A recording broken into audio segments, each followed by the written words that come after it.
peaceful protests against the war in Gaza appear to have partially withdrawn from an encampment at the University of California in Los Angeles. Authorities had ordered them to disperse, but the students have been defying those calls. They're not moving.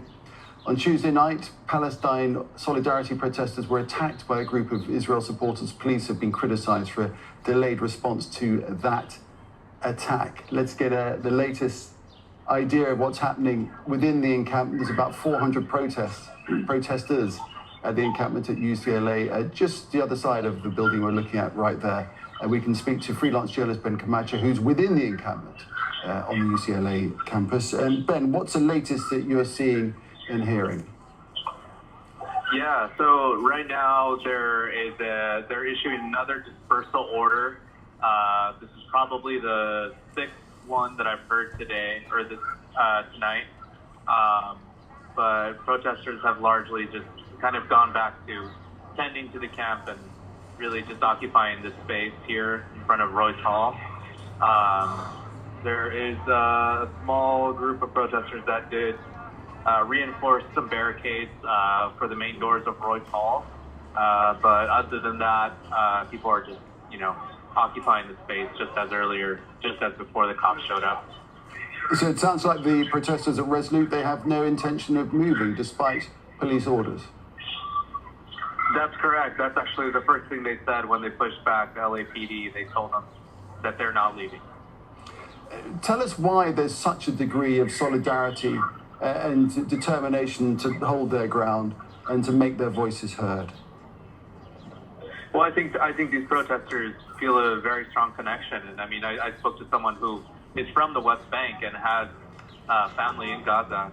And, thankfully their family hasn't been completely bombed out of existence, just like many other families who we have, read reports that their entire lineage is completely bombed out of existence or killed in this war. And so I think these protesters are seeing what's going on and seeing that they are tied directly to it through the UC system, which does invest in certain companies that do profit off of the Israeli occupation.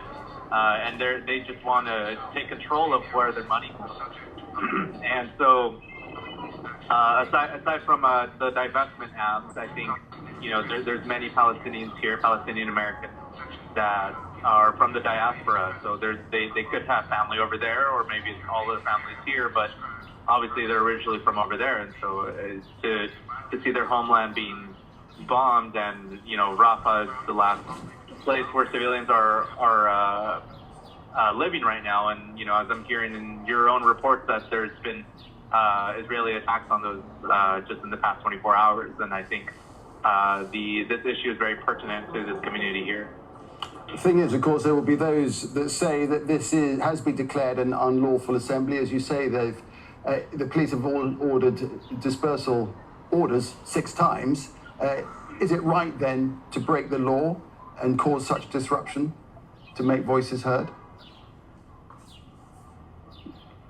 I don't want to speak for the protesters, but I do know that killing civilians is a war crime, and that's something that these protesters are speaking out against. So if they feel strongly enough that they have to break the law to get the message across, then I think that speaks to the larger issue that the government isn't listening to protesters, and they have to resort to these types of means. So just a quick update, I am seeing protesters at the doors of Royce Hall. They are yelling into a door. I'm not sure what's happening, but I would imagine that police are right behind those doors.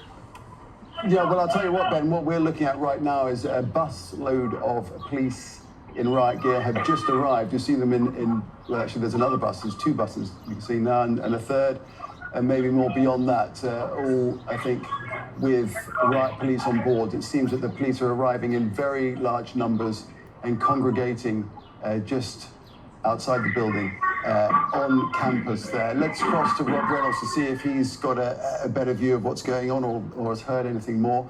Rob, what are you seeing? It's Rob Reynolds